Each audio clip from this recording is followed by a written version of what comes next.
When Apple switches away from auto downloads, it'll be up to hosting companies to keep the chaos at bay by providing podcasters and advertisers a better understanding of the true size of our audiences.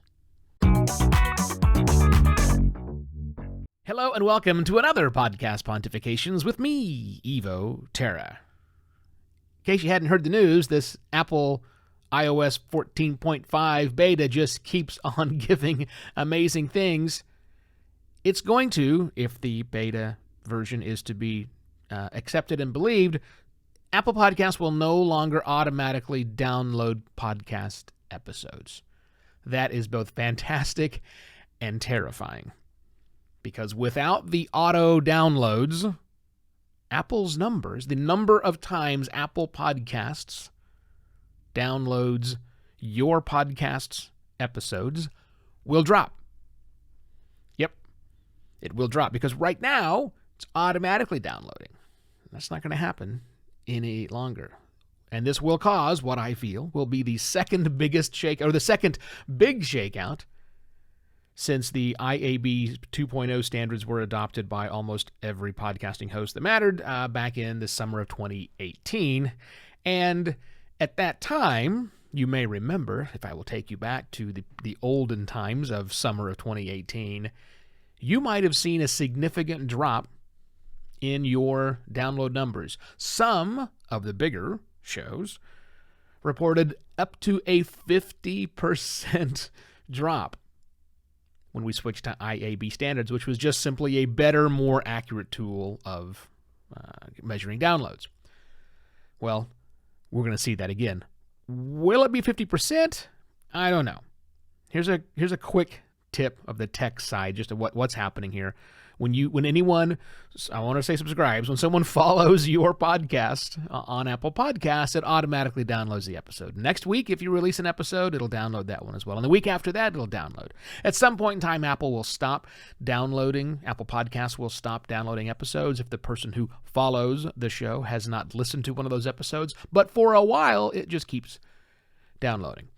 Now, Spotify, when someone follows your show on Spotify, it doesn't automatically download it. Just simply downloads the file, streams the file, if you will, when someone requests to play it.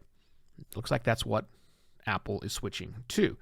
Now, because of that difference in behavior, Apple automatically downloading, Spotify only downloading upon request, that's why Spotify doesn't rank as high in the charts, if you will, or show up on the radar as high when we're tracking downloads. But when we look at reach and usage and other sorts of metrics, well, that's when Spotify winds up beating Apple.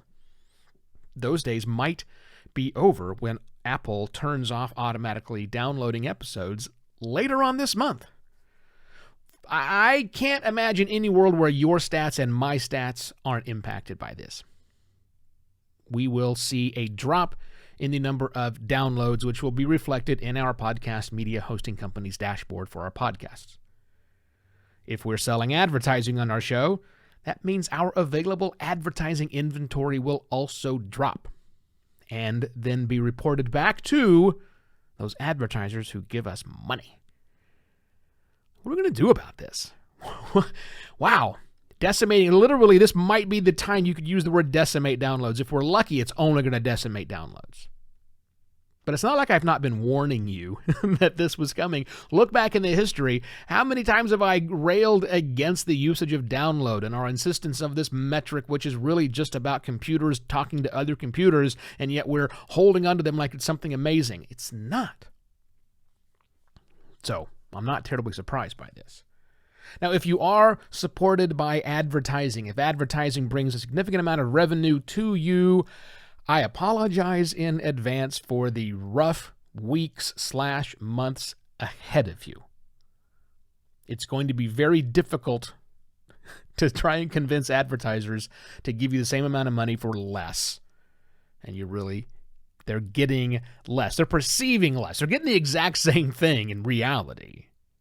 But now they're looking and go, oh, all of these downloads before, apparently I went from 50,000 downloads a week to 20,000 downloads a week, or whatever the number, 30,000 or 40,000.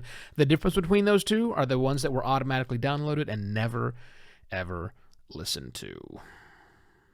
Now, this not terribly surprising. I've been in the ad game for a long time, and I know that advertisers constantly demand more things from publishers. And if you're selling advertising on your podcast, you're a publisher. They want more stuff. But now if you're not selling advertising and you just see your ads drop, big deal. So what? Your audience really hasn't changed. Just the lens that you're looking at them has been corrected, if you will. It's still the same people who are consuming your content, mostly. So you just now have a more accurate picture of that. This is just like 2018. You didn't quit podcasting in 2018. You might have thought about it, and you may think about it again, but it's not a big deal. Now, where I think the real opportunity comes is the podcast hosting companies. Podcast media hosting companies that you and I both use to showcase our products and get them out there to the world, they can step in. They now have an opportunity. Well, they've had the opportunity, but now there's an opening and a window for the opportunity. They can now step in and give us much better data about the actual, true, real size of our audience that is not based on downloads. They have all the tools at their disposal. Technically speaking, for a second, armed with user agent, what device is downloading? IP address, where's the location? And the referring URL, how did they get here? Those three things together will allow a smart podcast hosting company to revolutionize their dashboard and tell you the thing you've wanted to know forever. What's the size of my audience? They can't quite tell you yet who's listening or how many of those listen, but they can tell you the size of your audience. And that'll be really cool when they can do that. There's a lot we do not know yet about this move Apple is making. And also, remember, this is a beta version. It is possible they could change it before it actually goes in production, but I can't figure why they would do that. Because not auto-downloading means less bandwidth, puts them more in line with other audio consumption apps, less room on your phone. So I think it's really happening. So see what your peers in the podcasting space think about this. Share this episode with them to give them a heads up, to let them know big change is coming. But I think we'll all get through it together. Now, if you loved this early heads up and aren't totally defeated by the message I just gave to you, please consider going to buymeacoffee.com/evoterra and sliding a virtual coffee my way. That's always nice. That's it. I shall be back tomorrow with yet another podcast, Pontifications. Cheers!